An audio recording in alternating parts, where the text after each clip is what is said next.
Started, if that's okay. I'm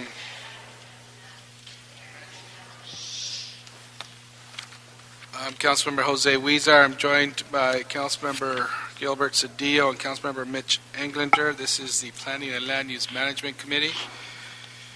If we could put items 3, 4, and 1 on consent.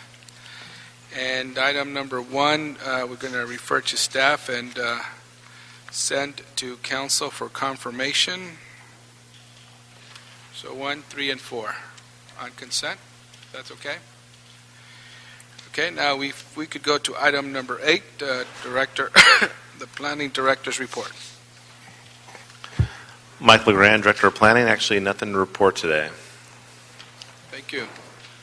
Okay, so with that, we'll go to item 5. Okay. Sure. What item? Can you read that into the record, please? What item was that, Council? Item number 5. Oh, yes. Item 5. So are we set? We got items 1, 3, and 4 on consent. Item 8 we just did, and we are now on item 5. Yes, committee members, item 5 is an appeal by T. Young. He's appealing the determination of the zoning administrator as it relates to the operation of the Ridge Motel. This is a nuisance abatement case in CD6. Staff here on this item? Hello. Okay. Nicholas Brown, Associate Zoning Administrator. There was a time that on Sepulveda Boulevard it was known as the Prostitution Boulevard. Number of crimes, a lot of nuisance activities, but specific to prostitution. With the commitment of the city as well as with the effort of Office of Zoning Administration, we went through a process of revocations and imposing conditions on many motels and hotels throughout Los Angeles, not just Sepulveda. What we now have is effectively a cleaning up of Sepulveda. It has become very different. A part of that effort in the mid-1990s was the Ridge Motel, at that time known as Chateau Motel. Now, that was in 1994. We are now in 2013, and this is the approval of plans review. This is the review of compliance number 4. We have continued to see a lack of commitment on part of the operators to comply with the conditions. What you have before you is an appeal of only one condition, and that's condition number 8. What they have stated that the way in which condition number 8 is written would effectively take them out of business. What I've done is I have prepared a chronology, and that is in front of you now, and I'd like to step you through how it is that condition number 8 is written as it is today. Let us step back to 2009, and this was the PA3. In that determination, there were 2 conditions that related to security, condition number 8 and condition number 28. Condition number 28 basically stated that licensed state security should be provided at all times that the motel is open for business. Then condition number 8 stated that the on-site presence of a state licensed security firm that does not allow the operator to get a license and then to provide security. It meant that there would be a third-party security on site. Then in 2013, review of these conditions found lack of compliance. What was done and what I wrote was to replicate condition number 28 into condition number 8, but I also added some additional language. This additional language was to state that the individual who is licensed security cannot live or stay or reside at the motel. And this is to get a little bit of a separation so there's not as much of a conflict of interest. This is what has been appealed today. Now, the choice that you have is to grant the appeal and modify that condition similar to what they would seek to have, which is the condition as previously written, or you can keep this condition and you can also consider that if you modify the condition, maybe include the condition that was originally proposed by LAPD, and that is not only to have condition number 8 as it's currently written, but also another condition that would require a third-party management company to oversee the activities of this site so that we can prevent the continuance of prostitution at this location. That concludes my presentation. You said this is you're gonna review this again in how long from now, or is this the complete revocation? There is a condition that requires a review in another 9 months. Another 9 months? Yes. Okay, great, thank you. So with that, let me go to LAPD.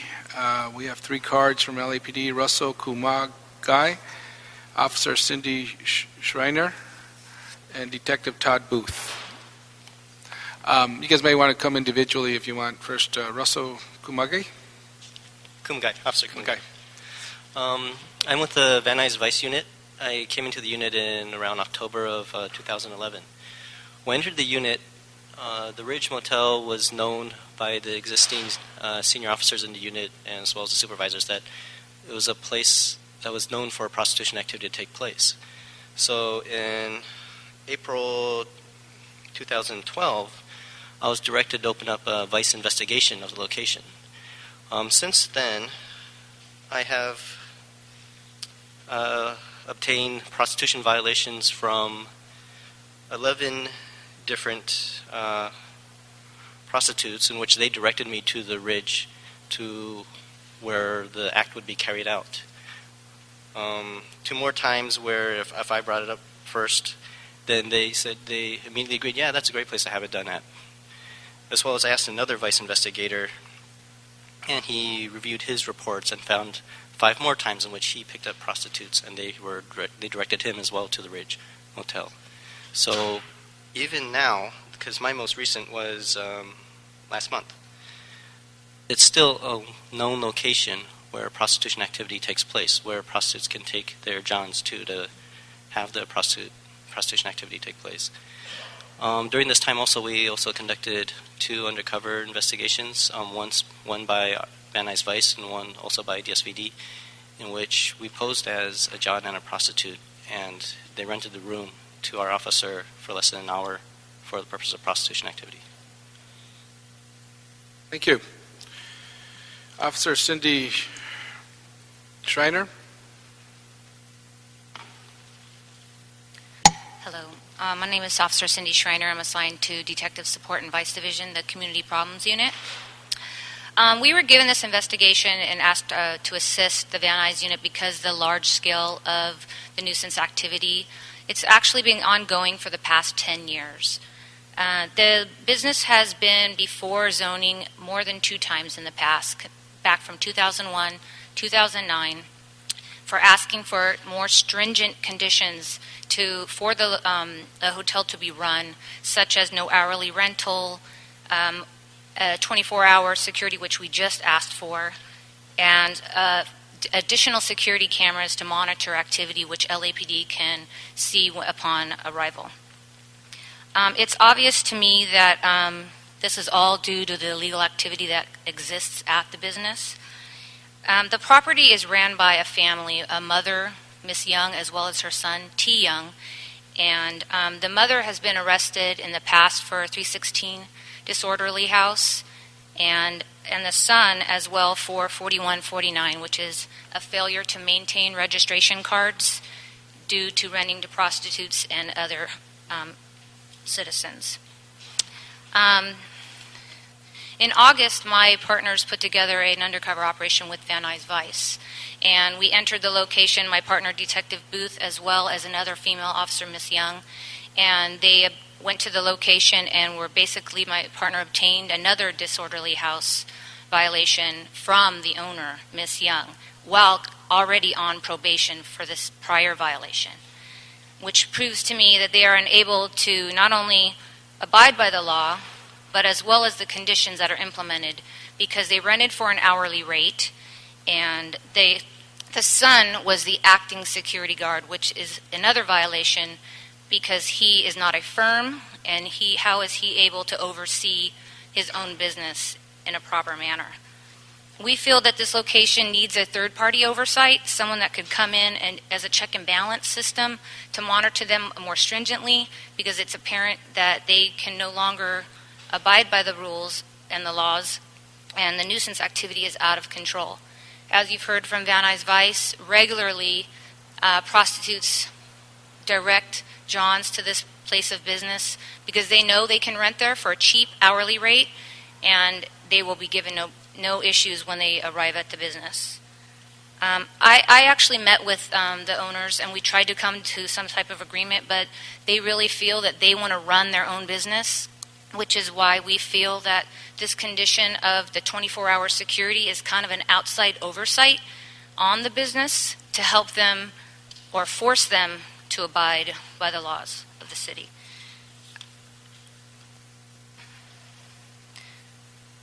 I guess I just can kind of stop there. I think that our object is not to close down any businesses in the city. We like to see the businesses thrive, but we all still like to see, I think that this could also improve the clientele that may come to their business, because as it is now, I don't think many people would want to rent a room where many prostitutes reside for illegal prostitution activity.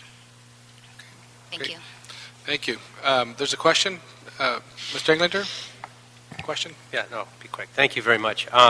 So in some of the violations that you'd listed, renting the rooms by the hour being one of the biggest issues there, are there other issues, drinking out on the premises, outside of the rooms? Are there other conditions that have been violated as well?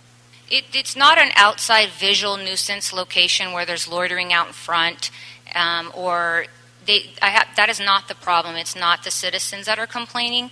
It's actually the fact that they're consistently violating the law, and the same people, the owners of the business, are being arrested for renting to prostitutes, as well as selling condoms to undercover officers. So my question is, simply enforcing a licensed security company to be there, they would be the ones contracting and hiring this company, correct? Correct. So I don't know if that would solve the problem if they're actually working to enforce those rental room issues, and they wouldn't actually be in the office, or they would be walking the premises. I'm trying to figure out how that solves that problem. We actually originally asked for that, as well as a third-party management, which would disable the owners to actually run the desk, but they were very insistent that they want to be involved in the business and they want to run the front counter. We believe that the only other option besides third-party management, which I feel would be the most effective, is to do the security. Okay, so we're not so this hearing is not about enforcement of new conditions. It's simply a revocation. Is that correct? Correct. Okay, thank you. Terry Kaufman, Macias City Attorney's Office. But it's in front of you on condition compliance, so even though the property owner appealed one condition, that doesn't mean that you're not looking at all of the conditions. So you can do that if you want to. You can bring them back sooner if you want to. You have that option. Okay, and the idea is to bring them back. What is, just so I'm going to get my arms around Right now, that. it's 9 months. It was a suggested time by the ZA, correct? Yes, it is. Yeah.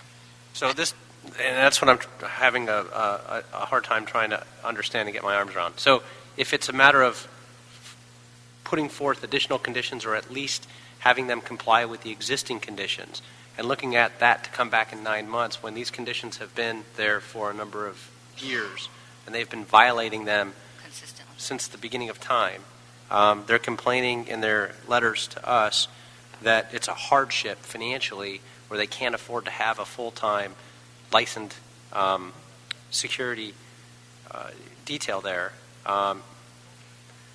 But these are conditions because they've been in violation. So what would be the point then in bringing them back in 9 months if they're not agreeing to do any of these things? From your perspective? I can't say that having a 24-hour security guard is going to mitigate all nuisance activity, because if I could only say they were to abide in the past three different CUPs, but they've consistently violated even those prior conditions. So our only two that we could come up with that would honestly help would be the visibility, too, of a roaming security, of someone that's not held to answer. I mean, it is hired by ownership, but I think they have their own accountability as to what to allow and what not to allow. Well, I think there's a bigger picture here, and I'm not sure if we can get some direction from the city attorney on this, and the picture of not only being bad operators, but it's not a victimless crime. This is prostitution. These are, I'm not even from a public safety perspective and also from just a humane perspective, talk about all the victims that they've been contributing to in all these years, and what's that's done to those individuals, to the families, and to this community from a land use perspective. I don't know what the 9 months does, and particularly in this area where there's been such a proliferation of prostitution for so many years, and there's been such an effort by, I know, the council member of the district now and the previous council member and the community and community groups, neighborhood councils, and so many others that have gotten together to try to clamp down on that issue. And is there no reason we couldn't move forward with a revocation today? Can I just add something? We step forward with this on a revocation process, but when we do and we start this meeting with Mr. Nick Brown, he came to us and said we would like to come up with some more conditions, which consistently, I mean, how many chances we are going to allow you to violate the other conditions? And my suggestion would be revocation, but when I'm directed by zoning to come up with additional conditions, that's what I did. Okay, I understand. And they're complaining, if I could, they're complaining about, or they have an issue or concern about $10,000 a month in costs. And yeah, they can't recoup that if they're renting rooms for $25 an hour. But on top of that, the taxpayers in Los Angeles and the police department is spending far more than that on a monthly basis just to patrol the area. And anyway, yeah, I see where I'm going with this, but we'll see where the rest of the discussion goes. Thank you.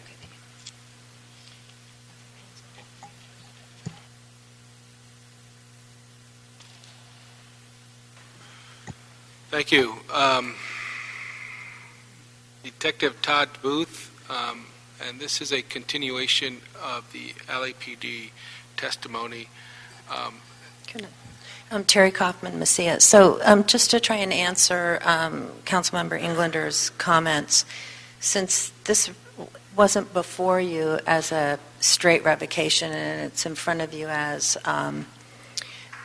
conditions and compliance, it's probably better to, from a due process standpoint, to if you want to put a shorter leash than 9 months, you can do that, and then there are certain findings that have to be made under 1227.1 that the zoning administrator makes. It's prior governmental efforts to cause the owner or operator to eliminate the problems have been unsuccessful, and the owner or operator is either unable or unwilling to abate the nuisance. So you might want to, if there are conditions you want to impose, bring them back on a shorter leash with notice that that's what's going to happen here instead of doing it today.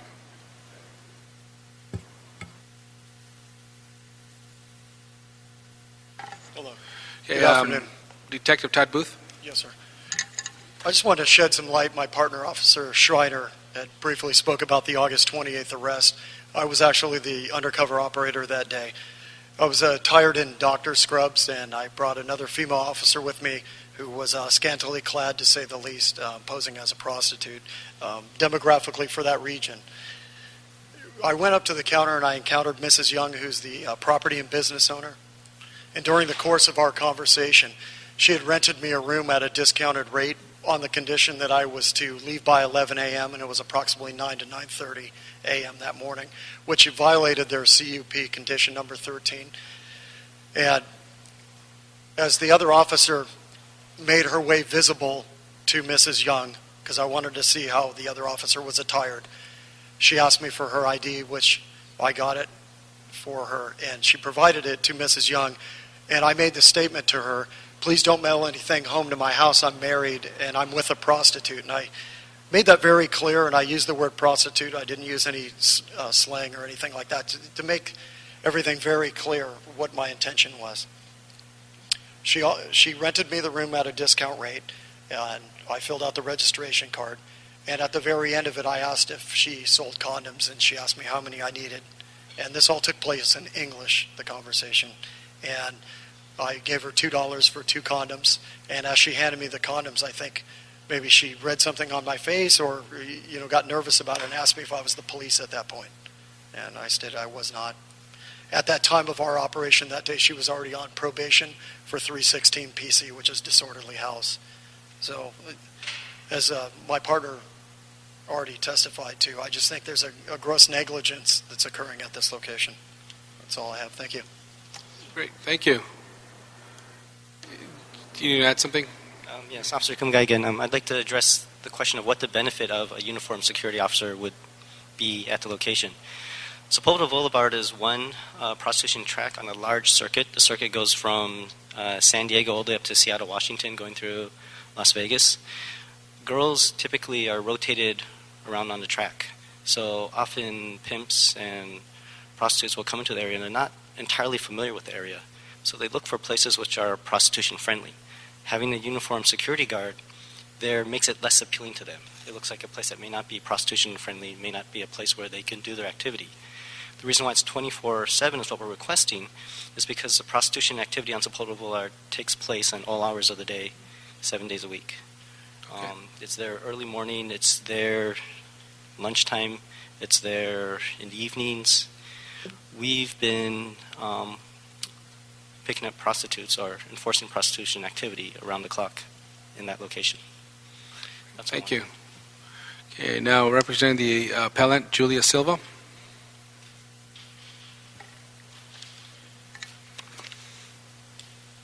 Good afternoon. Julia Silva, representing the applicant in this appeal, particularly for condition number 8, which imposes 24/7 security guard violation, security guard guidance. I don't know, council members, whether you have a copy of the conditions that were imposed. There's actually 33 conditions that have been imposed that I believe the applicant is in full compliance with, including a surveillance camera, including registration books, including keeping information on these conditions on site. So, there's full compliance, except for number 8. Number 8 imposes an extreme financial hardship on this business. It is essentially going to close it down. They cannot afford it. It's a small business. It's a family business. And the primary business on this area for this hotel owner is temporary housing for homeless people. And so that's what they're primarily concerned about. They have temporary housing and temporary shelter for families and for homeless people. And if this business is required to maintain 24/7, they're going to have to close the shop. They cannot afford it for one day. And in light of the fact that they are not open for business 24/7, even though they may have people sleeping in the motel, they have no vacancy sign. So they're not open 24/7. So if we could maybe come to an agreement to decrease the amount of hours and not make it 24/7, confirm that they have a no vacancy sign up so that we can work with the conditions and a reasonable approach, try to work with the business owner. He's active with your community neighborhood council. He attends meetings. The son is actively involved in the business now. The mother is non-citizen. She doesn't speak English well, and so she is no longer involved in the business. And in an effort to comply with the condition, the son became a security officer, and he is a state licensed security officer. It was just till recently that the third-party security officer was imposed. So we believe that he was in compliance because he did have a state licensed security officer on board, and they are trying to comply here. Again, It is not necessarily a crime-ridden area that the client can be responsible for. They have no graffiti on the premises. They haven't had customer complaints. There's no gangs on the premises. There's no noise. There's no shootings. There's no allegations other than the police officers coming there in their vice inspections, and maybe it happened once or twice in the past 12 years that my client has been an owner, and once or twice in the past 12 years they have sought convictions. We ask you to use reason here for a small business owner who wants to continue to work in the city, who wants to be involved in the public policy issues, and wants to stay in business, to provide housing for a much needed segment of the community. I've asked for an egregious condition to the effect of if he has one more incident, that he will automatically close shop. We're prepared to do that. But at this point, he needs time for this 24/7, because it's just going to automatically close him down. He needs time to allow these people that rely on his place to find other shelter. That's really what it's all about here. He's prepared to work with the community for an economic development project, if that's what you want also. I mean, he's not walking away. He wants to stay here. They want to do business here. They want to solve the problem. They're not happy about living and having a business that is prostitution-ridden. They're not happy about it. They want to help solve the problem. But having them do 24/7 is not going to solve the problem. And I venture to say that I don't know of any other hotel owners in the city where the city is requiring 24/7. We ask that you be reasonable here. Be happy to answer any questions if you have any. Thank you. Thank you. And now we'll hear from Council District 6, Mr. Cedillo.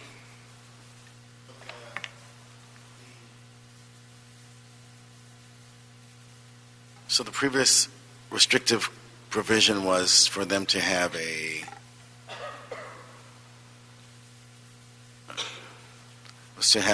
licensed security officer only, without any conditions, restrictions, and the son became the licensed security officer. So they were in compliance with the restriction. What's the impact of that on today's matter? Terry Kaufman, Mesilla City Attorney's Office. Well, you have to listen to the testimony that you heard today, and you're on condition compliance, and whether or not those conditions are doing what they're supposed to do, which is abate the nuisance. And so if you feel that the evidence that you've heard today is that the conditions as currently in place and being complied with are not abating the nuisance, then you have the opportunity to amend them, change them, add to them. So, Okay. If I could just make a quick comment from the way that I read it for clarification. They weren't licensed to have a security officer that simply had a guard card, according to the original condition, prior to the modification that's being suggested. As I read it, it says the property owner shall provide 24 hours on-call response with an 8-hour per day on-site presence from a state licensed security firm. So the difference between a security firm and a guard card is significant, because a security firm is separate from the actual operator and owner, has different accountability and training and insurance, and it's also typically not always the same person. They'll rotate different people out as well. You also have coverage in case that person is out ill or anything else, because it's a firm. And so it's different than somebody simply carrying a card, as I read it, although what they're suggesting in new conditions go even a little further. But anyway, I just wanted to point out how I read it. Is there anything different on that from the city attorney's perspective? no, but you've got the decision of the ZA on the compliance issues and Yes. the testimony. That's what you, on both sides, and that's what you need to consider. Thank you.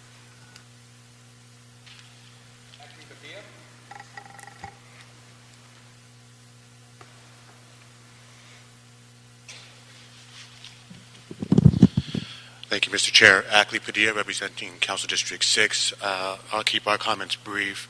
Obviously, we're very upset and angry with the situation that we're dealing with here. All we're asking this committee to do is uphold the ZA's determination and deny the appeal. Happy to provide some more comment if you want, but that's our position. We'd like this to move forward to Council as soon as possible so we can begin to mitigate the nuisance activity that's taking place in the community. Thank you. Okay, thank you. So the council office's position is to deny the appeal and move forward as proposed by the zoning administrator. Okay. So with that, let's,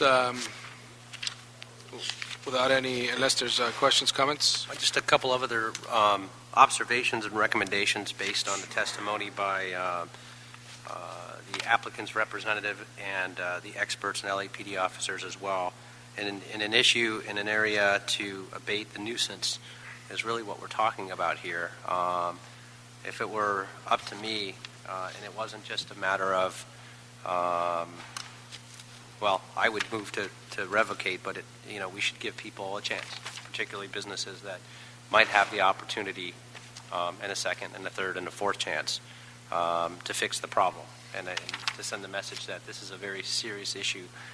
These are beyond simply nuisance to a community.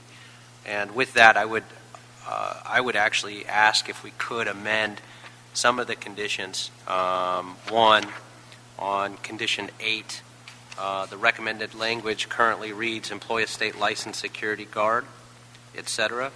I would ask that it read employ a state licensed uniformed security guard. So they actually be uniformed. There are uniformed companies. I would also ask if we could a few other conditions that I think would go a long way in nuisance abatement, and particularly in the problems that we're looking at here. One would be to install 5 IP cameras, not inside any of the rooms, but at 2 within the front area of the reception area where they sign in, one facing out for the people that are actually renting the room, and the one facing the counter as well. I would ask that the other 3 are outside the perimeter, one at the door at the entrance to the reception area, and the other 2 monitoring the parking lots. Those 5 IP cameras should be dedicated IPs that we have at many other locations similar to this, or issues that have similar nuisance problems, and certainly other businesses a lot of businesses that actually opt in to do this voluntarily, quite frankly, and those be installed within 30 days. So that would be number 1. Number 2, that below each camera, in no less than 24-point type, it says that you are on videotape and you are being videotaped. I would ask that inside the premises, at the location, at the reception area, that be done bilingually, both in English and in Spanish. Then I would also ask, as a final condition, that any and all rooms that are rented, a government-issued ID is photocopied along with the log for the rental. I would ask that all of those be that be done immediately as a policy. As soon as this is adopted, the cameras be installed and reviewed by LAPD within 30 days, and it comes back in 6 months for a review. I'm asking all of these things because we've got to do something to help this council member of the district, to help this area and this community. This is a proliferation of this problem. I said earlier it's not a victimless crime, and this is beyond a nuisance. And so I take these issues very seriously. Rather than just trying to shut down a business, I think these are more than adequate, more than fair and reasonable financially as well to employ these. And it protects this business as well. And if it's a reputable business owner that wants to do the right thing, they want to protect their employees and their business and their property and their community. So this will go a long way to doing that. Those would be my friendly recommendations. If I could ask the ZA, and looking at all the conditions that have been imposed comprehensively, how does the camera fit in there? Are there other camera issues here already, that conditions or anything else that's been imposed? There are cameras, but I believe you're asking for IP cameras that can be actually piped into the police station. Is that correct? Yes. That's different from what they currently have, and that's been very effective at a number of locations throughout Los Angeles. And they currently have cameras? Yes. Okay, so the only thing we're asking for, or that Ms. Jangland is asking for, is IP. Specifically, 5-2 inside, as I described, inside, 3 outside, and then the signage, which I think is critically important as well. How many cameras do they As a currently have? deterrent. I'm not sure of the current number. Okay, but they do currently have cameras. Yes. And the government-issued ID isn't, I thought that was a requirement already for... We would like them just to follow the municipal code when it comes to registration. The government ID, I think, is a little bit more than what is already required. We will prefer probably to stay with the language that's already in the municipal code and just have them follow it. Yeah, municipal code already requires some form of ID, correct?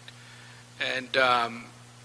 And when you say government-issued ID, I'm just, there's some folks, because of possible legal status, other things. I don't have a problem with that. Let me clarify that. What is required now, and do they make an actual photocopy and keep the photocopy on file? That's my question. I apologize. Could you restate that, please? What under the Muni Code now?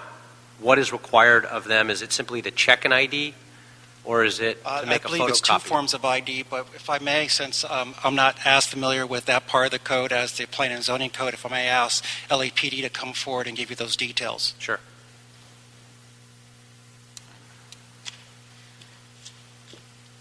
As of right now, on Condition 7, it already does state that the guests have to have a photo ID upon present. And on 4149, it does require a photo ID to be shown to the person handling the desk.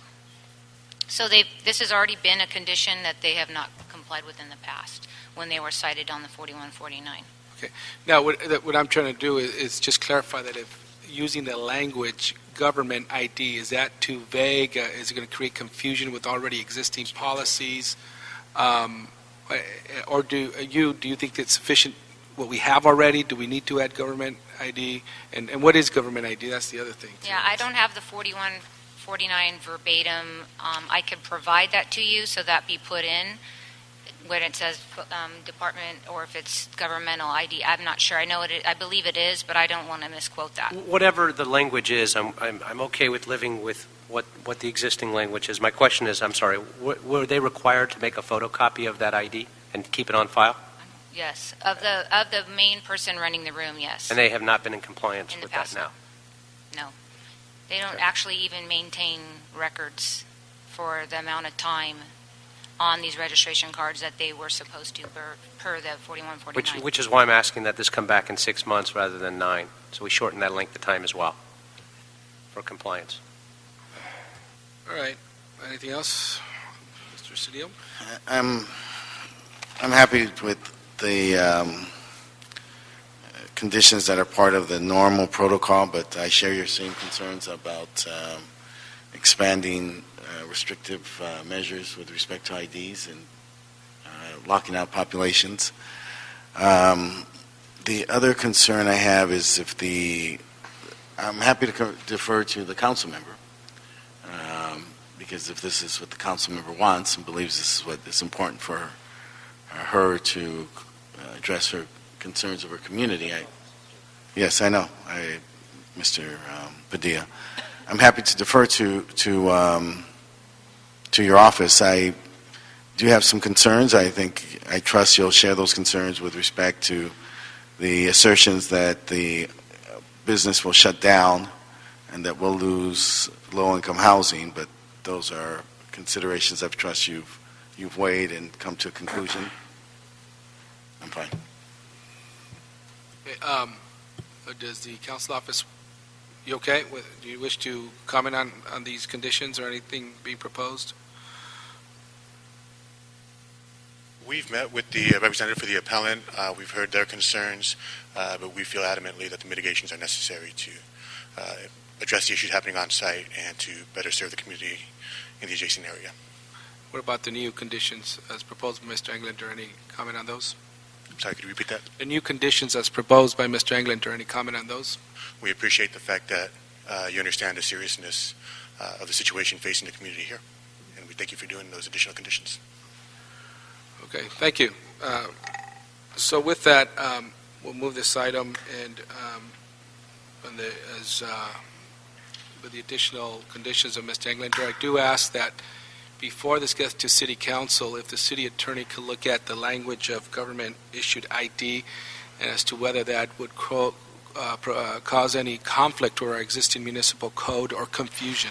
I would simply, based on the conversation, if I can, amend that and strike that. Okay, let's strike that. Ask them to comply with the regulations we have, demand that they comply immediately with the regulations we have,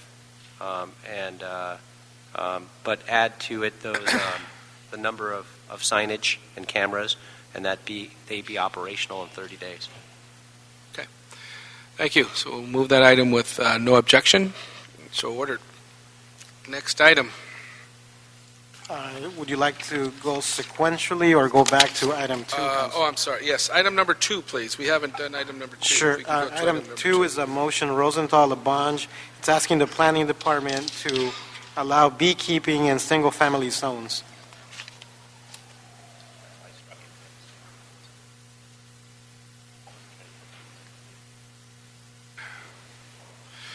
Is staff here?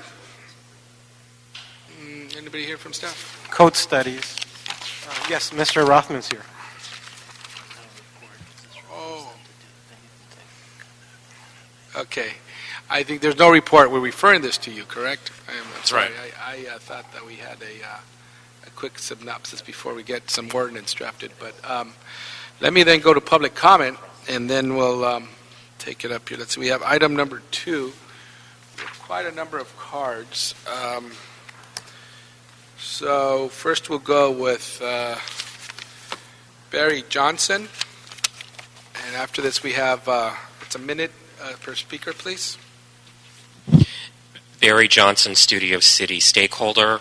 I have a cousin that lives in Ventura County on a half-acre of land who keeps bees. It seems like an appropriate area to do so. I've visited there, and it seems great. But in contrast, I live in a neighborhood of 6,700 square foot lots. Adjacent to me was a 1,200 square foot house, which is now 4,500 square feet, and virtually no backyard.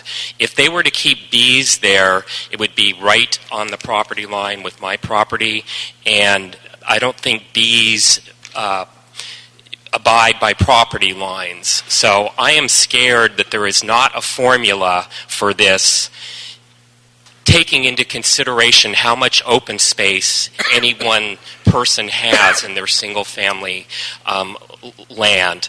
And I tell you this, I am the personification of Murphy's Law. I will have a neighbor that will have bees in that small backyard, and they will come into my patio. Thank you. William Lewis.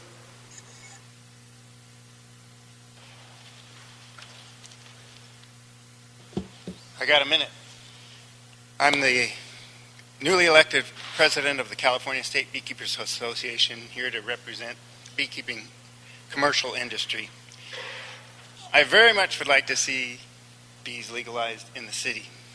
I think beekeepers are the first line of defense against aggressive bees in the city. Having lots of managed colonies would go a long way to mitigating aggressive bees in the city.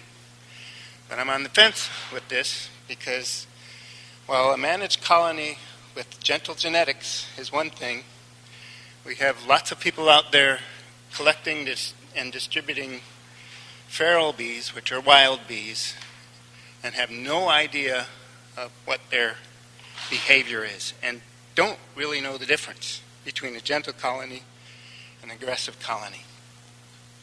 So bees in the city are good, but they could potentially be a public problem. Thank you. Rob McFarland. After Rob McFarland is Paul Hekiminian.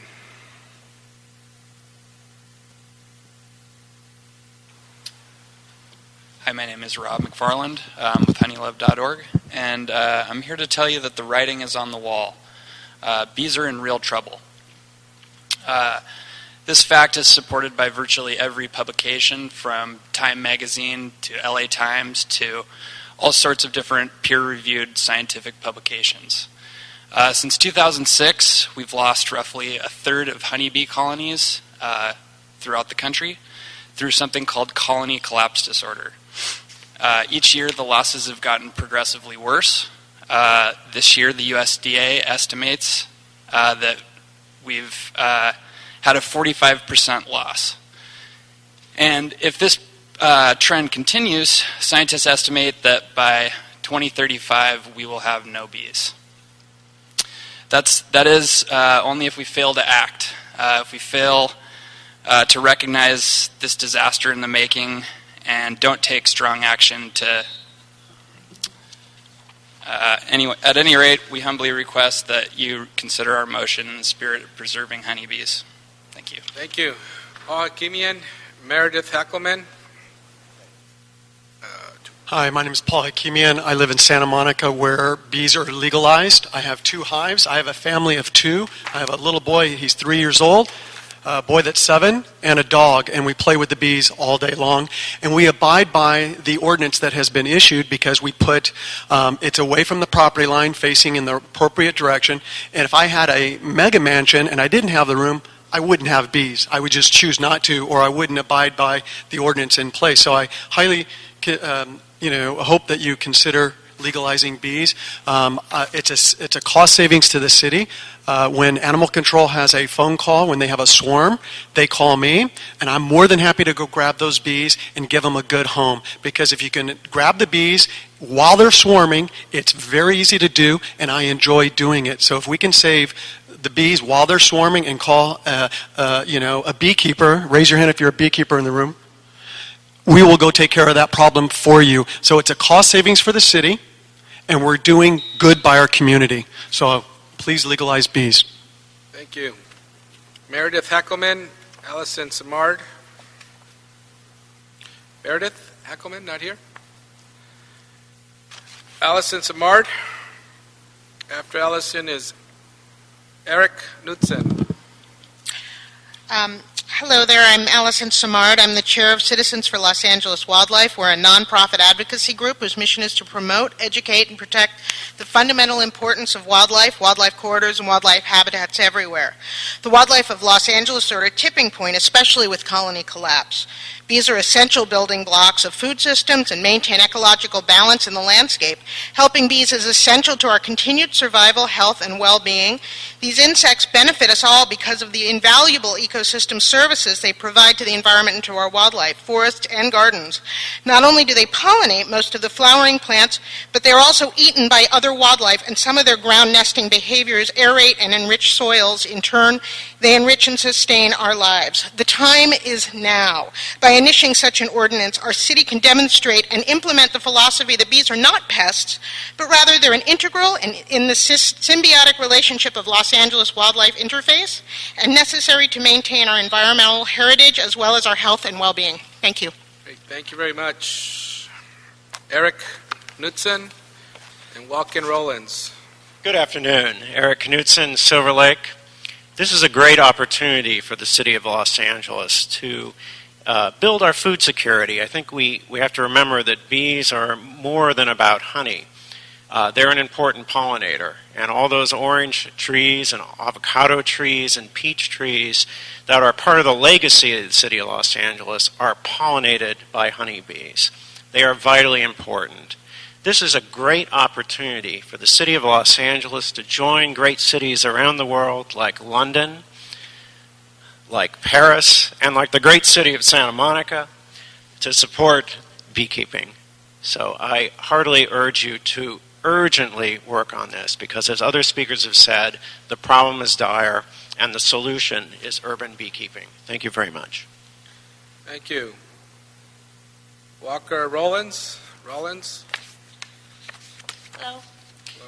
I just have a couple of things. I think everyone said pretty much what I wanted to say, but one thing that I just wanted to point out was that there has been a study by Vector Control that shows that there are 9 to 11 feral hives per square mile in the city of Los Angeles. So whether you keep them in a box or not, they are here. And the other thing is that I'm always wondering why it's legal to exterminate them and not legal to keep them. I'm a beekeeper, and I have been for 15 years here in the city of LA, and have had great success with feral hives and European hives. So, thank you. Thank you. Kirk Anderson?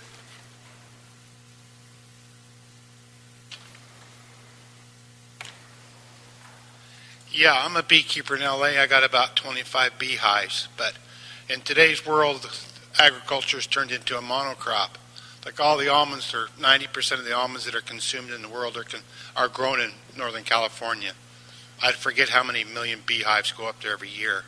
So it's turned into like a few people own all the bees, when I'm an advocate of everyone should own some bees, so that just not a few own them all.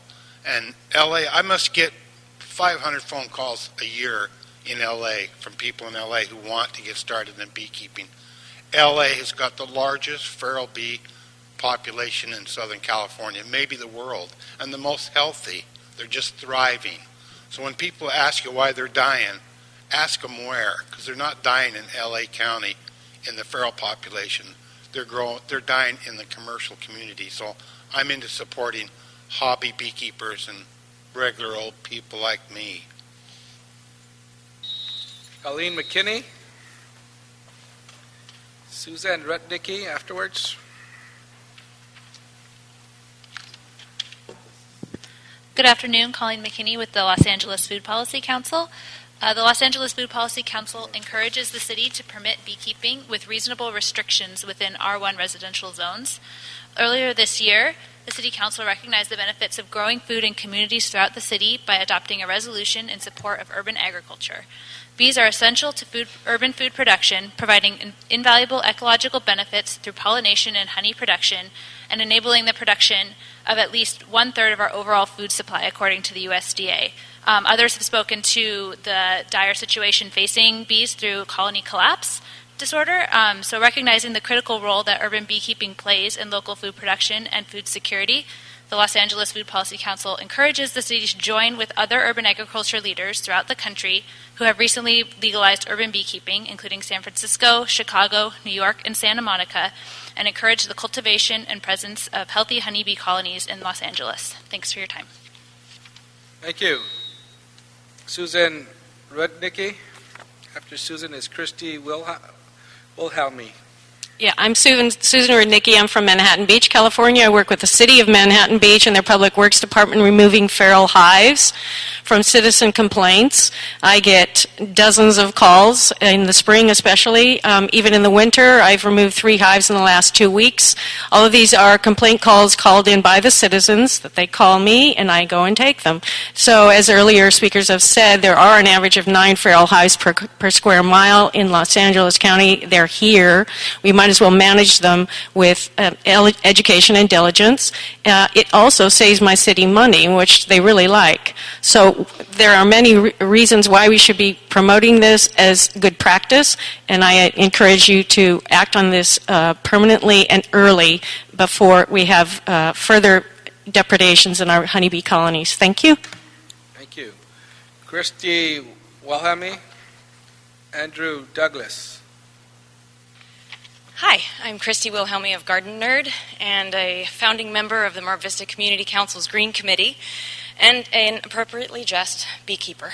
I am here to represent the Green Committee. We were part of the originators of the survey that Honeylove, Chelsea, and Rob put out to get approval for beekeeping. And since then, the approval of the following neighborhood councils have come on board for the idea of beekeeping, or at least a pilot program to legalize beekeeping in LA. That's Atwater Village, Bel Air, Beverly Crest, Boyle Heights, Chatsworth, Del Rey, Greater Griffith Park, Historic Highland Park, Hollywood United, Lake Balboa, Mar Vista, Palms, Silver Lake, South Robertson, Van Nuys, West LA, West Side, and River Alliance of Neighborhood Councils, which includes 14 neighborhood councils.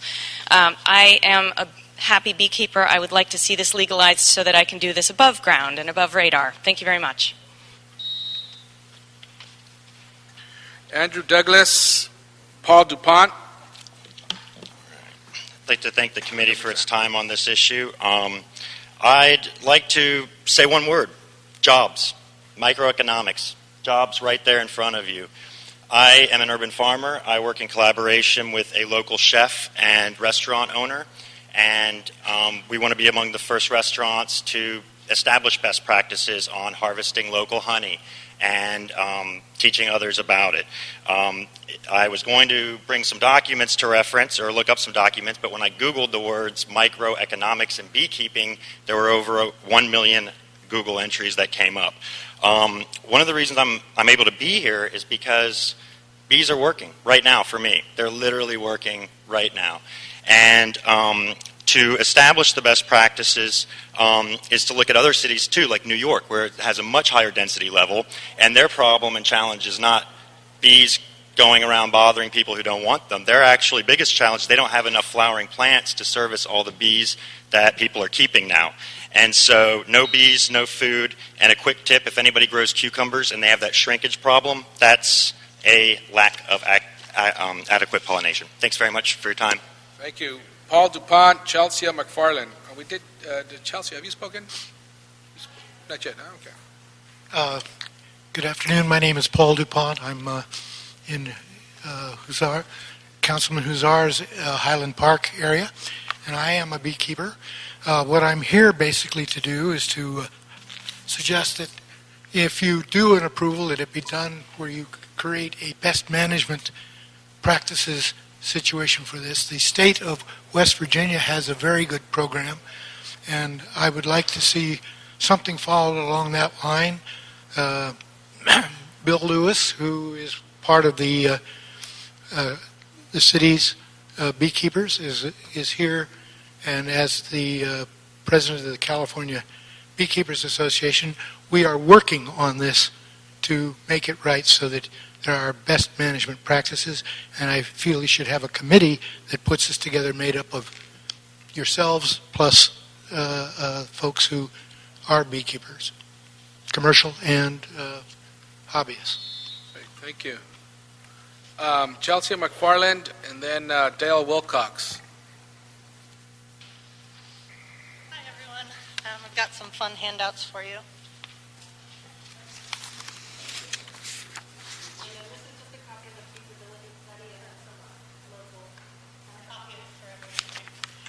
So basically, I am tall. Hello. So in the packet, I just wanted to give you a brief overview. It's where we started was the Mar Vista Farmers Market. In one day, we got 511 signatures on our petition. From there, we went to change.org, and there's over 6,000 signatures right now online. We did a feasibility study, which took 6 months in Mar Vista, and through that, as Christy can attest, we did a lot of public outreach. We did film screenings, and we went to every council for 6 months. So after that, we got 16 neighborhood councils to sign on in support, including the ARC, as she was saying, the Alliance of River Communities, and press coverage. In addition to the big ones you've seen, we also were in LA Times, LA Weekly, ABC News, Fox News, and just recently the Disney Channel. We've been trying so hard to get the message out for reasons why people need to support urban beekeeping.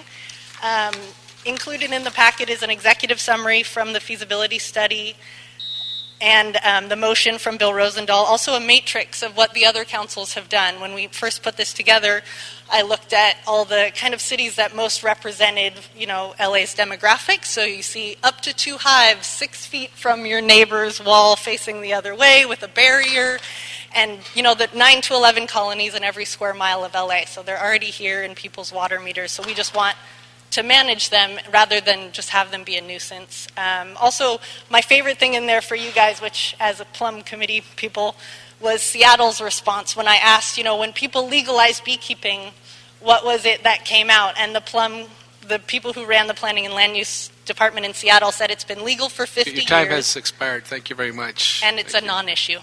Thank you. Dale Wilcox.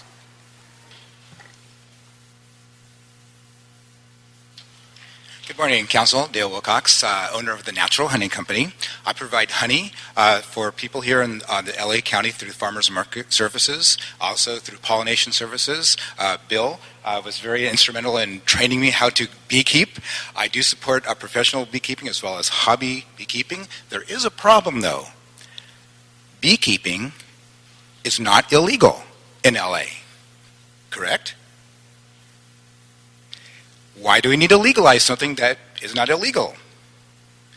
My concern is, if you do make some type of proposition or some type of resolution, think about the people who are already doing it currently in their backyards, not disturbing their neighbors, that if you do a resolution that somehow would keep them from keeping bees because now they're too close to their neighbor, that could be a problem, and we would not be able to continue the practice of beekeeping. Thank you very much. Great, thank you very much. Thank you, and colleagues. This motion was brought back way when Mr. Rosenthal was a council member, but the current council member, Mr. Bonin, has asked that we move forward with this, and I fully support this. For one, urban areas are an unlikely refuge for bee populations. But I certainly support the interest in not only protecting those who are already beehiving, but also supporting more of it, just given the fact that our bee population has dropped by about 40%, and the importance it plays in our food cycle, particularly for one of my favorite snacks, which is almonds. I also support other local food policies, and this certainly will go towards supporting that and the sustainability that we need to foster more of and let people know how inexpensive and easy and energy efficient and environmentally friendly it is when we could grow our own food in our R1 zones. And as we were asked to agendize this item, some of the comments I've heard from people who called or emailed my office was the fact that there are no humane alternatives to extermination right now when we call when there is a bee problem. So I've submitted a motion in council today that would ask our departments to look at that to see if there are alternatives to extermination when it's a county issue. The county get called, but they are when there is a bee quote unquote problem someplace, it's the either private company or the county who deals with it, but we at least want to explore the possibility of what other alternatives do we have to extermination when somebody calls in for bee issues in their community. So with that, I would fully support this, and any questions or comments from our colleagues? Well, I'm always happy to support an undocumented community that's vital to our economy. I think regularizing it will help us protect the borders for all residents, and only through creating a regularized legal system can those who have border concerns around their properties be protected. At the same time, we can take advantage and integrate the undocumented community, so you can count on my vote.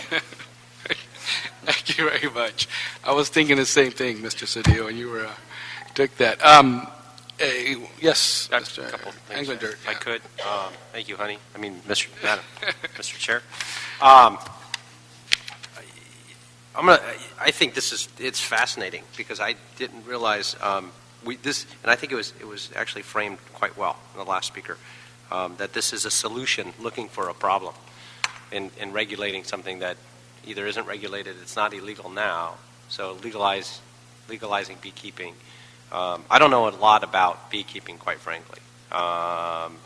And certainly we do get a lot of calls out in my district for ones that aren't being raised, if you will, or reared or bred, or however the bee population is controlled in bee farming. But we do have a letter of support from neighborhood council in my district. Chatsworth is very much for this as well. So I'm not opposed to this at all. I just don't know, quite frankly, I'm not an expert on beekeeping. necessarily, and while it's being proposed in R1 zones, I don't have any issues necessarily with that either. Do we know if it would seem appropriate, but I'm not sure if the Personnel and Animal Welfare Committee weighed in on this at all?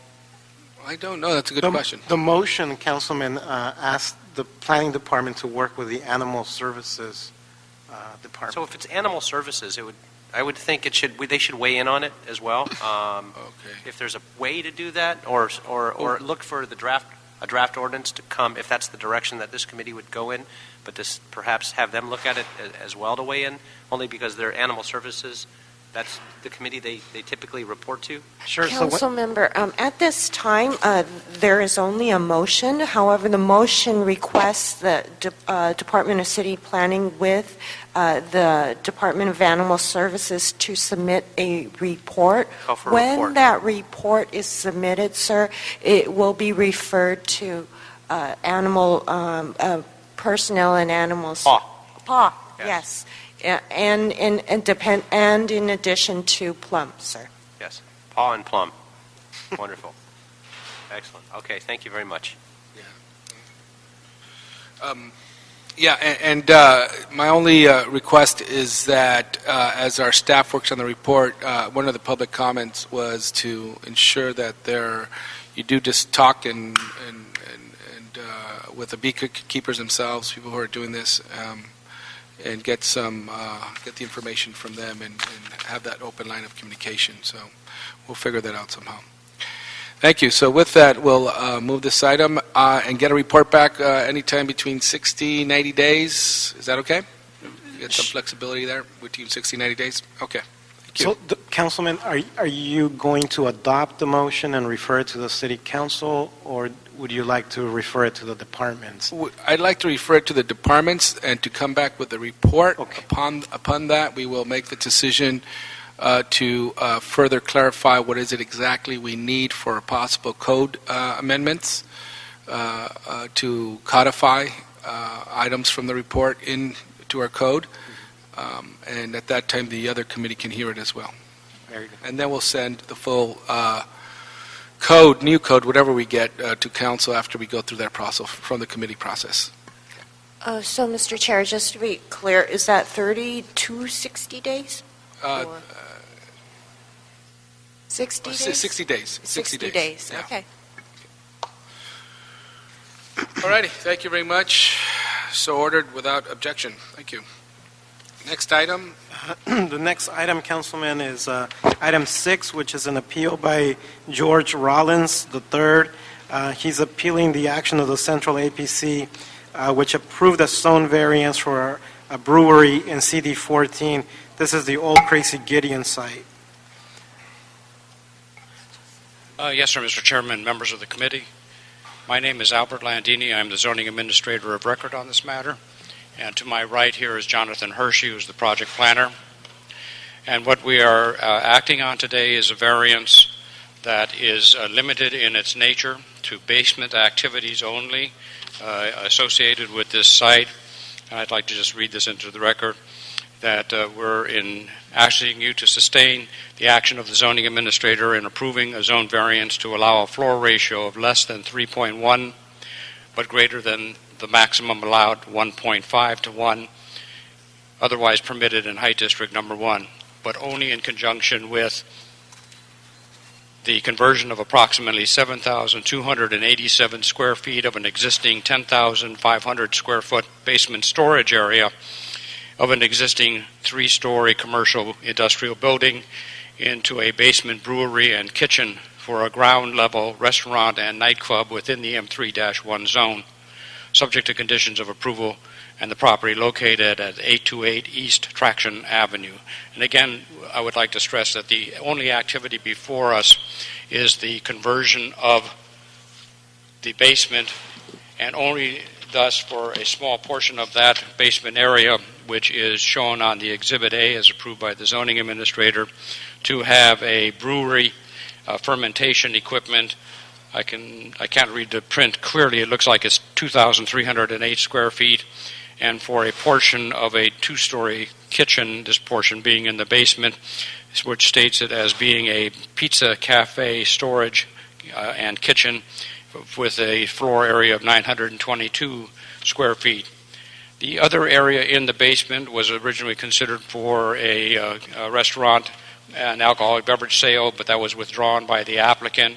And further, other portions of the area in the basement are accessory storage areas for the primary use, which is the restaurant on the first floor, and those are a keg cooler and an ice house. In making the approval for granting this variance, there was the determination of the zoning administrator based on information garnered by the project planner that substantially the use was passive in nature, would not be contributory to noise because it was located below ground level. Parking was not an issue, and parking conditions have been imposed requiring the project to comply with zone code parking.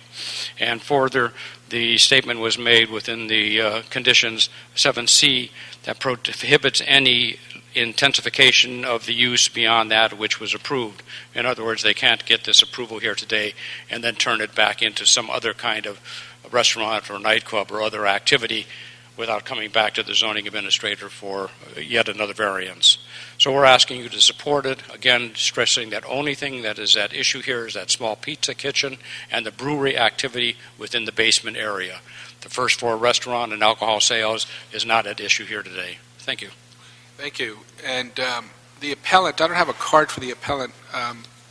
Did you fill out, Mr. Rollins, who appealed this? I didn't fill one out. I thought I was the appellant. Okay, all right. Okay, why don't you come on up and speak? I knew I was the appellant. Sure. And I have, this is the RABA, the neighborhood approved You need to speak in the microphone. It's George Rollins, and I have a couple of letters I want to distribute. This is from La Raba. They voted against the project, and the Arts District Community Council has voted against the project, and the HCNC has rescinded their early support for the project.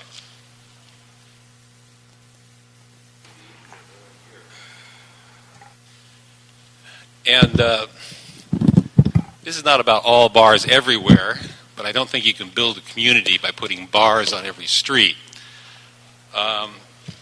In the minds of the vast majority of the local voters and residents and property owners in the Traction Avenue Arts District area, this entire process has been deeply flawed and unresponsive to the community's concerns from the very beginning.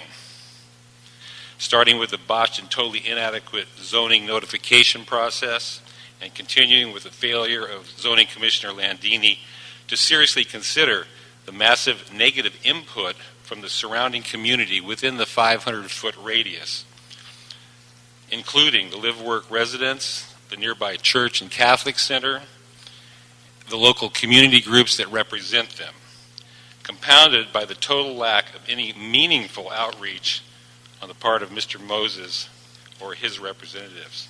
Then most recently, in spite of a massive attendance and outcry from area residents, and no support from Mr. Moses except for Mr. Moses' paid employees, the Central Area Planning Commission hearing ended in a 2-2 draw because it did not have a fully seated board and could not reschedule the hearing before a fully seated commission because of a technicality in the law amounting to 1 day. This draw, however, in spite of the eloquent and insightful decisions of Commissioners Martorell and Brown, amounted to a win for Mr. Moses over the strenuous objections of those of us who have lived and worked and owned property on both sides of the street for over a quarter of a century from this project. And this insult continues here today. Apparently we are not here to make decisions about the oversaturation of alcohol, sales within the 500-foot radius of the proposed project, or whether or not it is needed or wanted in the community. Mr. Landini informed the community at the close of the Central Area Planning Commission hearing that we can only challenge the granting of the FAR, the floor area ratio, variance relative to the basement area of the building in question. If this is indeed the sad case, then let me state for the record that there is no compelling reason to grant such a variance. Applying the provisions of the standing zoning ordinance will not result in any unnecessary hardships inconsistent with the intent of zoning regulations, nor are there any special circumstances applicable to the property that do not apply generally to other properties in the same zone and vicinity. Furthermore, such a variance is not necessary for the preservation and enjoyment of a substantial property right or use possessed by other property in the same zone or vicinity, but which, because of such special circumstances and practical difficulties or unnecessary hardships, is denied the property. And furthermore, granting such a variance will be materially detrimental to the public welfare and injurious to the property improvements in the same zone and vicinity in which the property is located. If Mr. Moses wants to brew beer, he has over 10,000 square feet on the ground floor on which to do so, and which does not require any special variances. Neither he nor his landlord should be handed any special favors over the strenuous objections of the surrounding neighborhood. If it is of paramount importance to respect the area's outdated M3 zoning, as suggested by Central Area Planning Commissioner Kim, then let Mr. Moses brew where the existing zoning permits. The M3 zoning says nothing about nightclubs and retail alcohol sales, but we can brew beer without any special variances. On behalf of the Traction Avenue Arts community, I ask you deny the granting of this variance. The alcohol sales question will be vigorously addressed with the ABC at the appropriate time. Thank you very much.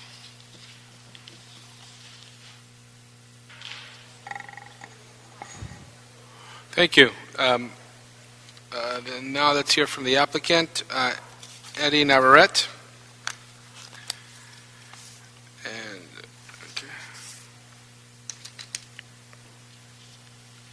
Good afternoon, members. Thank you for your time on the matter. The request before us, again, is for the FAR requirement, the deviation. The existing site is a 3-story building built in 1914. Currently has a basement. The prior tenant was the popular electronics store Crazy Gideon's. Crazy Gideon's had utilized the first floor and the basement for maybe 14, 15 years or so. Crazy Gideon Coatser, the Crazy Gideon, he still owns the building. The request concerns specifically the use change of a portion of the existing basement to kitchen and, again, components of the brew pub only.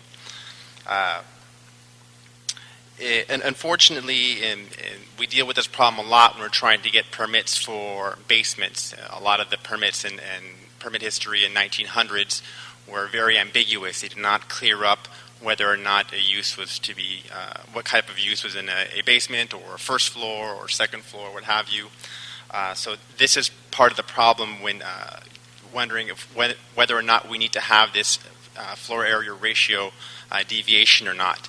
It has been to LA Department of Building and Safety's determination that this area is not considered floor area, leaving us to require us to have a deviation from the requirement. We feel that in the Arts District there is not too much usable area. It's the most sustainable thing to do at this point to utilize existing buildings. This building is less than 500 feet away from 2 major developments that are going on which could use this resource. We have the One Santa Fe building, which is somewhere around 430 units with mixed-use retail. They're going to have a park there and a theater. We also have the use that's going to be going in adjacent to where SciArc is right now, something around 772 units with a 922 parking garage that'll be in the area. The density is definitely coming to this neighborhood, and we understand that. So we feel that the deviation from the FAR is definitely consistent with trying to utilize the existing space that we do have. And to deny the use of the basement is only to leave much needed area in the Arts District underutilized. I understand that the appellant thinks this is such a has so much opposition in the neighborhood. When we first went through this, we did several meetings with the neighborhood agencies. We met with La Raba, we met with the Business Improvement District at the time, all with letters of support that we had got. We had 2 meetings with LAPD where we walked the site. We met with the Historic Core Neighborhood Council. We met with members of the Arts District Caucus, and we all got a lot of support from this application at that time.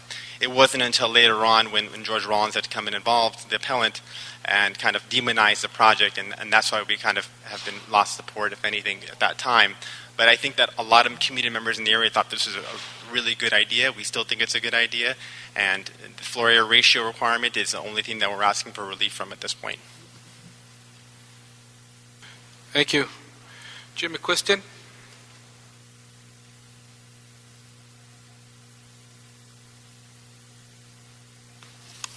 Jim McQuiston, you have my statement on this.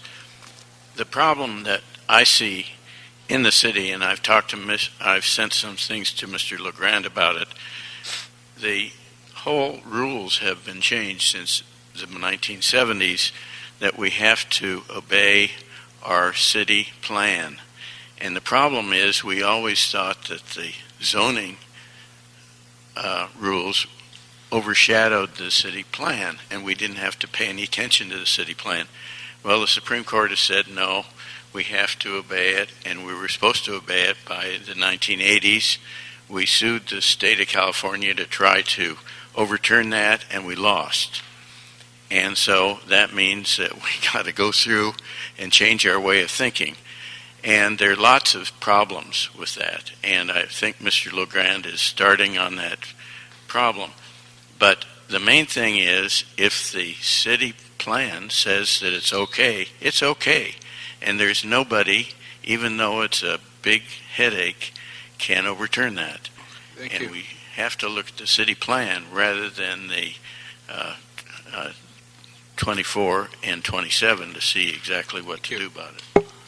Thank you. Peter Rose. After Peter Rose is Bunny Rollins. Thank you. My name's Peter Rose. I'm an artist. I live and work at 912 East 3rd Street, LA 90013.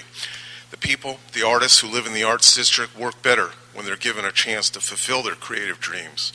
The developers don't care about any repercussions of their actions. They figure, who cares what happens to the artists? Our lives are better than theirs. So that's all that matters. The problem is that when you stifle the creativity of the artists in the Arts District, it hurts all of us. Unless both sides win, there can be no positive change. The future of this unique neighborhood is your obligation. Would you want a bar next to your house with intoxicated people dangerously stumbling across the middle of the street, leaving trash at your doorstep and urinating on your walls, like they are now with the bar we already have? We don't need another bar.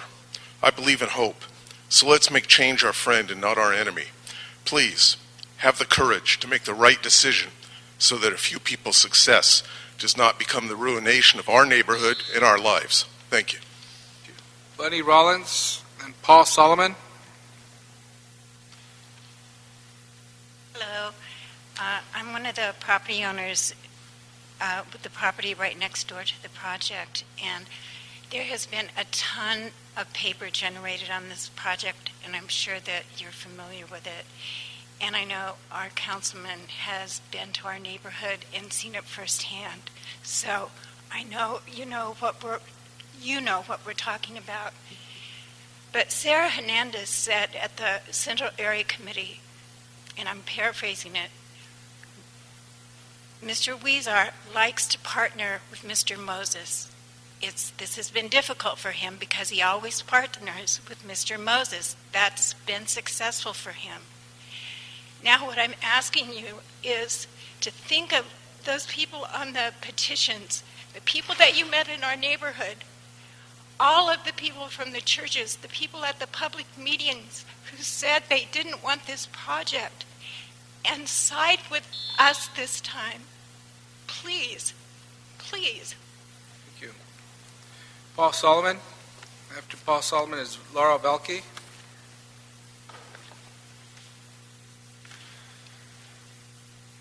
Good afternoon. With regard to the variance, I just want to point out that through some loophole that I don't quite understand. The project right now has been approved, but with no parking required. So there's a 18,000 square foot brewery that does not have to provide any parking in the middle of the most sort of busy part of the Arts District. And as Mr. Navarrete pointed out, there are other large projects coming as well. So the neighborhood is dealing with a lot of new people coming, and then here is this very large project that's being approved with no parking. So I think I would advocate to not approve the variance. If the project's going to go ahead, you can still shrink the size of it to something that fits with the neighborhood more. And that's my point for today. Thanks. Thank you. Laura Velke. And then Don Garza. Good afternoon. My name is Laura Velke. I'm a property owner and resident in the Arts District. I'm also a board member of LaRaba. I'm here in opposition to this particular bar. As a reminder, our board voted to rescind. Thank you. Thank you. Our board voted to rescind our support of this bar after over 200 people showed up in opposition to it. All of the other organizations have also withdrawn support. There was no community outreach, as has been stated, and we're stuck back here where a tie vote puts a property owner over the quality of life of the residents here. So please, I'm asking you, do not allow this variance. Thank you. Thank you. And if I could ask a question, so what was the reasons for LaRaba rescinding its previous support? Our position was that we have to go by what our property owners and residents. This is we serve the community. We don't serve business per se. We serve the community as a whole. One business, 200 people is not. It's just not okay. The proximity to the location, the fact that it's not an existing bar. It's being developed.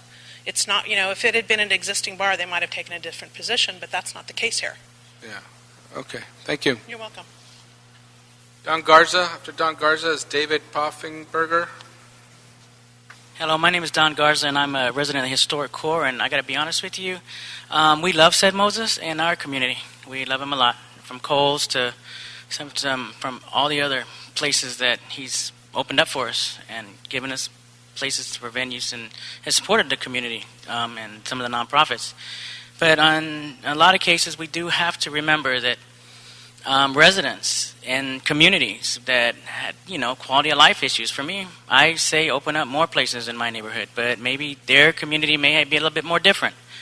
So we need to take into consideration always the large members of residents in those different communities. So I'm just asking you to please listen to the residents and those that are going to be affected by this establishment in their communities. But for me, in my part of the neighborhood, I don't got a problem. He can open up another place right downstairs from me. I love the man. But remember, please take into consideration the residents in different other parts of our neighborhood. Thank you very much. Thank you. David Poffenberger. I'm David Poffenberger from Raveled Studio. We are designing the project, and I just wanted to clarify a couple of things. It's not exactly a bar that we're talking about. This is a family restaurant that we're trying to open, and that's what we're designing. There is a brewery component to it. It's a brew pub. These places are being built all over Southern California, mostly Torrance and San Diego. But it's where you go after Little League games, where you take your kids. There's going to be skee ball machines. There's games for the kids. But it's where Dad can have a beer, not to stereotype, but it's not exactly just a bar. It's not about drunk people necessarily. It's about I guess a family restaurant. The other thing I'd like to clarify, a lot of the reasons we're going forward with this is because the permits that exist on this space aren't specific enough to actually say what the basement is. It just says manufacturing and storage building. It doesn't say exactly where those uses take place. Thank you. Thank you. Thank you very much. So with that, let me ask the zoning administrator to please come up again. Yes, sir. So the only issue today before this committee is the use of the basement space and a zone variance that is being proposed to make use of that basement space. Yes. And that's where they will brew beer and have a kitchen. Yes. Now, so the planning staff has reviewed the variance. Does it meet Yes, our we qualifications? had a public hearing on the variance matter, that we issued a determination with supporting findings. We issued it with conditions. Conditions were imposed on the project. Project was then appealed to the Area Planning Commission, and there was, as was spoken earlier, a split vote, 2-2. When there's a split vote, then the zoning administrator's determination prevails. That split vote, because it was a variance, can be brought forward to the city council, and that's why it's here today. But the only thing at issue is the basement use, is the brew, and specifically it's the brewery portion of it and the kitchen portion of it. The rest, building and safety, I've talked with them here today. They've stated that they would see that as accessory storage. That wouldn't require the variance. So it's a relatively small portion of the overall building. And the applicant, at other meetings and public hearings, stated that this brewery was necessary for their overall goal of having a craft beer brewed here within the city that they could then sell at a wholesaler function to other bars and restaurants throughout the Los Angeles area. And it's that market that they wanted to tap into. So the brewery itself had to be larger than just necessary to support this alcoholic beverage site, but to be able to provide the ability to export beers to other purchasers. And there were testimony from other owners and other brewers of craft beer that the craft beer industry is growing and that Los Angeles should have its share of that business. And what's the capacity of the restaurant? How big is the capacity? The capacity in terms of persons, I'm going to people. ask the applicant's representative to tell us. 300 seats? Less than 300 seats. And a question was raised by one of the people commenting that the parking is not sufficient, it's not Well, the required. building was built in 1914. There was no parking that was made assigned to that building in association with its construction. There is a parking lot immediately adjacent next door to this site, and that parking is leased out on short-term basis. I believe some of it may be leased out on long-term basis. And the applicant has proposed, but not offered as a condition, parking to be provided on that parking lot. The zoning administrator did impose a condition on the project that said, just to ensure that parking was being made in accordance with the zone code, that such parking would be made in accordance with the zone code, and the Department of Building and Safety will have to agree with that parking as proposed by the applicant prior to the issuance of any building permits.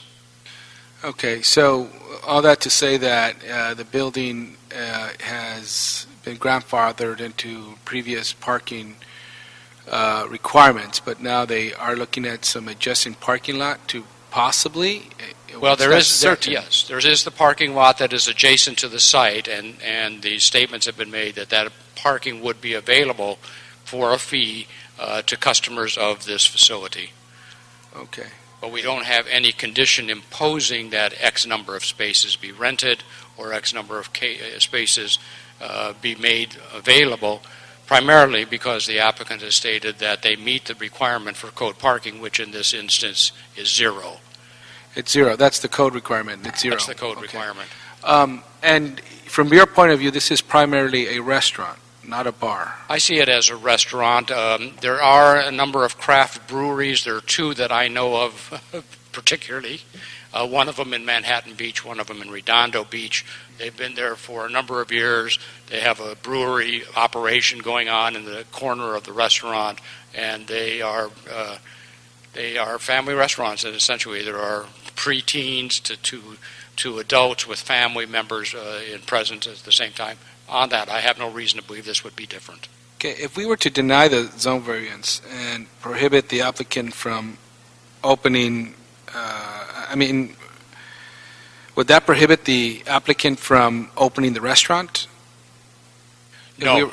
No? The restaurant would be able to open. What would happen is, what I cannot speak to because I'm not the applicant, is if they lose the ability to use the basement area as a part of the brewery, what that would do to their business plan. Whether they would go forward seeking locales of elsewhere in the city to establish that brewery, whether it would destroy the character that they anticipate in their building, their business plan to do, I can't say. I think the balance here, one of the things that's sort of lost is that having been around for a few years in the planning department, the establishment of the artists and residence districts was to give people to have I always think of it as a Toulouse-Lautrec kind of lifestyle in which there was a mixture of artist activities and entertainment activities side by side, creating this, for lack of a better word, a gay 90s kind of atmosphere. And that seems to have picked up in large scale. What happens in any area, and I've seen this happen in hillside areas, where people wanted to live in there and we increase the density of the zoning in hillside areas, that once it hits a certain point where there are more residents than were previously anticipated, everybody wants to sort of shut the door to new members coming into the community. I think that's in part what's here.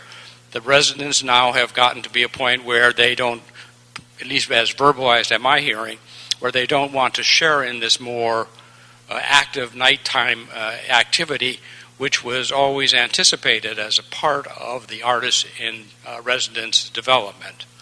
So, two things. One, I don't know if the brewery were denied, if it would stop the applicant from going forward.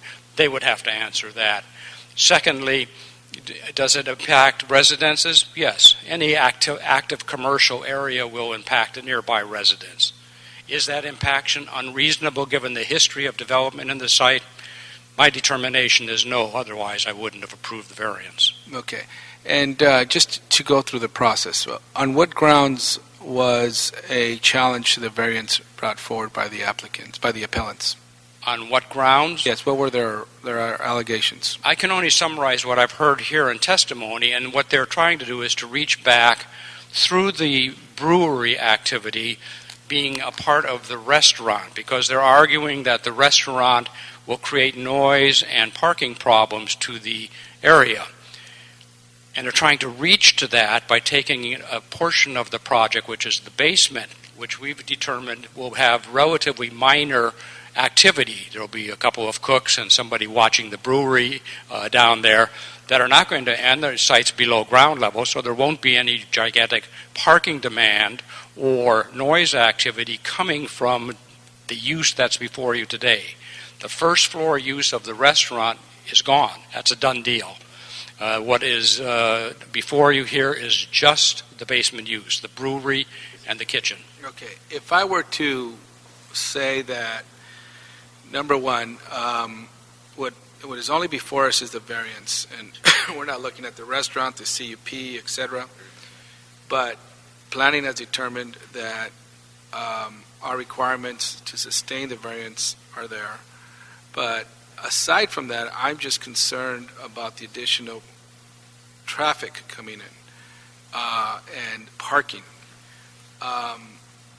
And we were to want to impose a condition that they come up with an MOU or something with a local parking space with some other property or whatever, so not to congest the neighboring streets. Would that be out of line since we're only looking at the variance? Oh, out of line's a loaded word for me. Please accept whatever I say with the best of goodwill. The situation that you have here, and as the citizen elected representative, is that you may speak more from your heart to projects, at least in my opinion, than I can. I'm bound more by the technicalities of land use and certainly the technicalities of the zone code and legal procedures within the city. You have a little bit more leeway than I do.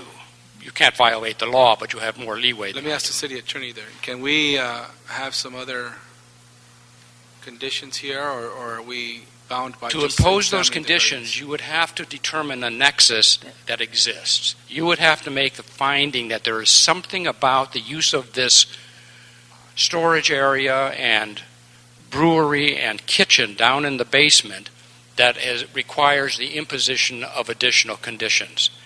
I don't think there is, because my determination is that the building is older, the use is underground, it's going to be staffed relatively by relatively few people, and so there was no finding for that. What's confusing in this case is that everybody wants to go to the first floor use of the restaurant, but that's done.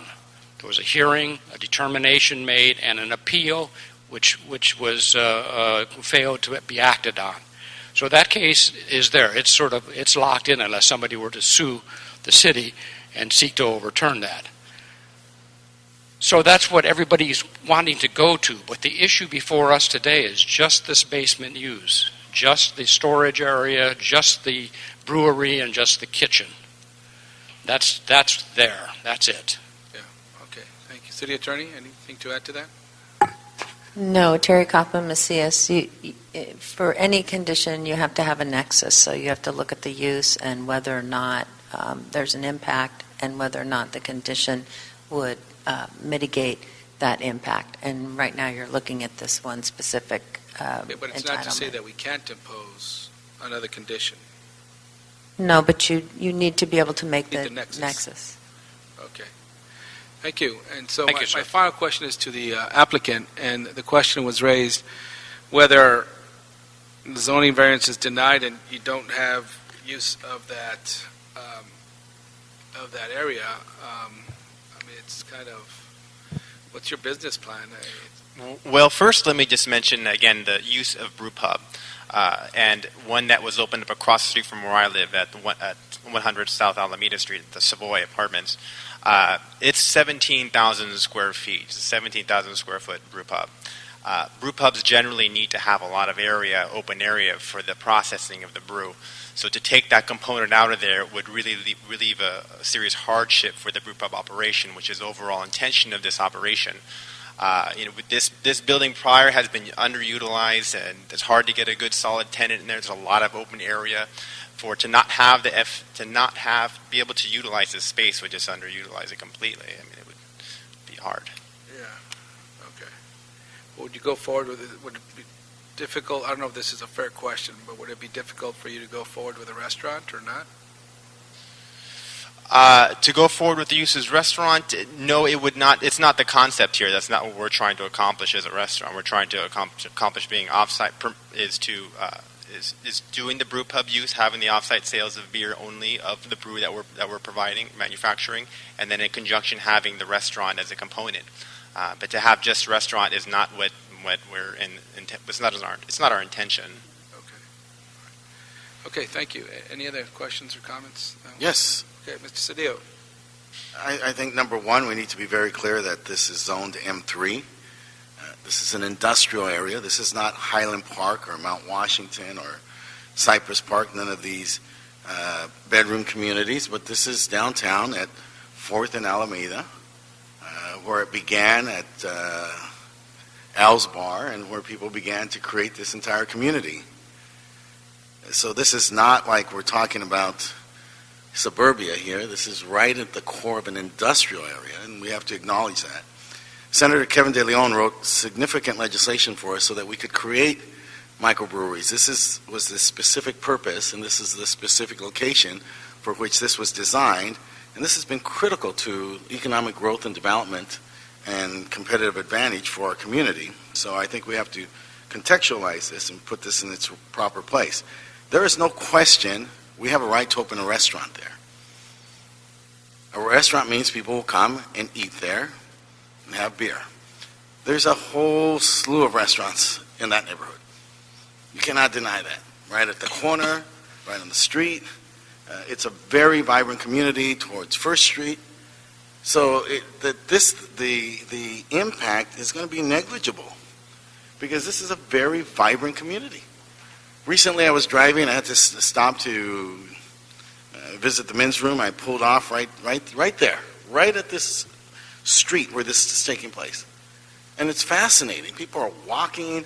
They're out there engaged in all kinds of intellectual activity. They're dining. They're socializing. And so the impact of this, the brewery is incidental in this instance. There's no nexus to deny it. There's no nexus to the claims being made and the brewery. It's part of a business model, but in a context that's very appropriate for it. No one is there in that area without a variance. Everyone who lives there by a variance, because this is an industrial environment. It's amazing how, as Mr. Landini said, it's amazing how quickly people move to the hillside and don't want another person to move there.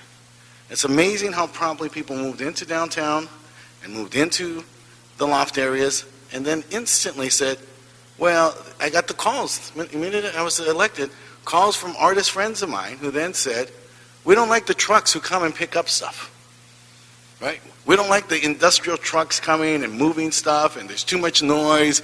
It's like, well, you moved into the industrial area. You've moved, in essence, to the nuisance, and then you're lamenting. It's like people move next to Dodger Stadium and say, hey, wait a minute, there's too much traffic here. So as a city, we need to recognize the importance of these business models in appropriate environments. This isn't putting this in some place that it's not appropriate, where you falls right in the middle of somebody's neighborhood, bedroom community, but it's a neighborhood that's defined uniquely by the artists, by the river, by its location to downtown. And that we have to recognize. And what are the appropriate placements of businesses there? And I don't think that there's anything that could be more appropriate than this business in that environment. That's what it was designed for. It's more original, more appropriate, more organic than anything that's come subsequent. That's why you have the uniqueness of there not being parking attached to it, because it wasn't designed for that initially. So what we've done here is there's a restoration to arguably the original intent of the location, and that should be recognized so that it's in full compliance, versus people who come subsequent and then want to make claims that really don't exist. And so I think we're doing a city a disservice if we don't move forward with this and move forward with it as it's been proposed and support our hearing officer. Okay. Well, thank you. And would this item go, so whatever action we take, it's going to council, correct? Yes. Yes, Mr. Chair. This item is scheduled for next Tuesday's council meeting. Okay, great, thank you. So with that, I feel like, I've taken a tour of the community, and I really appreciate some of the pioneers who live there now, who have gone to establish one of the original arts communities in downtown Los Angeles. And what's unfortunate about this matter here before us is that we are only looking at the variance, and the zoning administrator, the planning department, is telling us that they've met all the requirements for that variance. And we would have to justify how, if we were to deny that variance, on what basis. And I am very concerned, however, about the additional parking that this area will require. I understand that because it is an older building, some of the current parking requirements are not required there. But I would just request that instead of having an elusive suggestion that you can use that neighboring parking lot, that perhaps you come up with some MOU to show that we're going to alleviate the stress on our local streets in that neighborhood for parking. There's other conditions that have been placed already, I think, to help with the noise at the restaurant, etc. But we are just looking at the variance. All I'm parking, etc., everything else, I'm talking about my hopes for how this operator can operate there. But I'll then move that we go ahead and deny the variance, and given that we're only... Deny the appeal, Council. Deny the appeal, since we're only looking at the variance itself, and sustain the zoning administrator's findings, and move that item forward to council. Okay. Is any comments, objections? Thank you. Thank you. That is it for that item. So moved, so ordered. One moment. Sir, we usually don't allow this. I'll give you a quick moment. We usually Yeah, we don't usually allow people to speak out of order like Chairman this. Huizar, your public hearing is closed. You have to make a motion to reopen it. Yeah, if sir, that's I'm what sorry, you wanna Mr. do. Rollins. Yeah, it's usually not allowed. I just want to say you have a basic misunderstanding on how downtown got transformed from an empty place to a vibrant place. And it's serious, you know. Is the chair going to Thank you. reopen the hearing? Yeah, thank you. We have one more.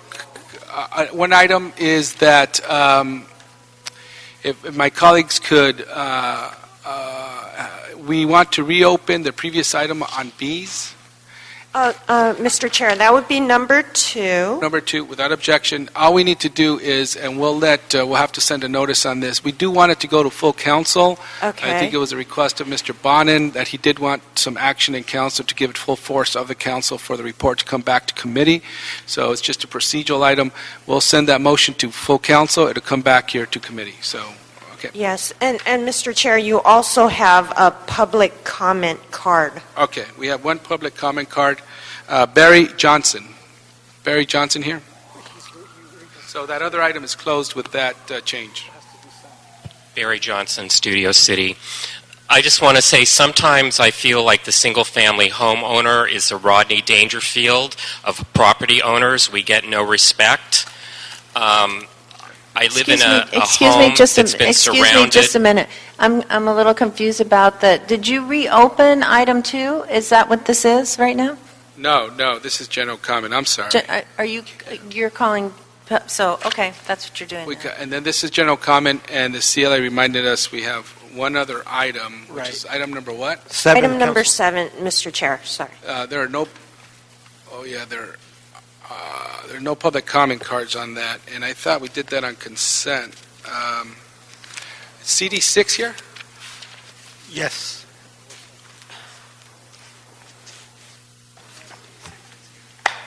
CD6, what's your suggestion on item number, I'm sorry, if we could do item number 7, then we'll go back to general comment. So we call it item number 7. Sure, item 7, Councilman, is an appeal by Javed Velke. He's appealing 3 queue conditions that were previously imposed as it relates to a 28-apartment building in CD6. Sir, what do you recommend? I think the applicant and the department have worked out some agreement. If that agreement can be memorialized, we're comfortable with moving the item forward. All we'd request is that one of the outstanding issues was with design of the project. If the department, the applicant, and our office can work together prior to it being scheduled for council, that's all we'd request. So we move it to sustain the appeal or deny the appeal, and as we get to council, deny the appeal. This is let me have the applicant clarify Okay. what their appeal is. Good afternoon, council members. Thank you for the time. I'll keep it brief. We would request that you sustain the appeal to modify the queue condition 2 and 3, 2 to change the site plan as we work with planning and the council office to come up with a better project, and number 3 to reduce the number of volunteered affordable units from 16 to 5. Okay, and what's your name for the record? So Michael Gonzalez for the And record. you're I apologize. representing? The applicant, Javad Valei. Okay. So we'll move that, and we'll have all the necessary documents before this gets to council. A letter for the record. Okay, thank you. So we'll move that item.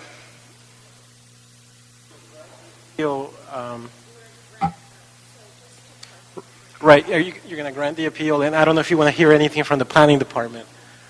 No, that was fine. Okay, Yeah. great. We're waiting on, okay. So we'll move that item as suggested by the speaker, and before we get to council, we'll have the proper documentation in place to codify the changes. No objection? So ordered. Okay, general public comment.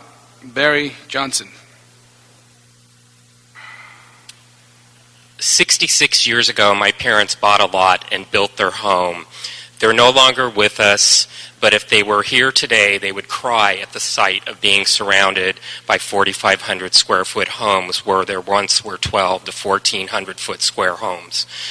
Baseline homogenization and even an RFA did little to alter that 4,100 square foot homes could still be built even with both of those.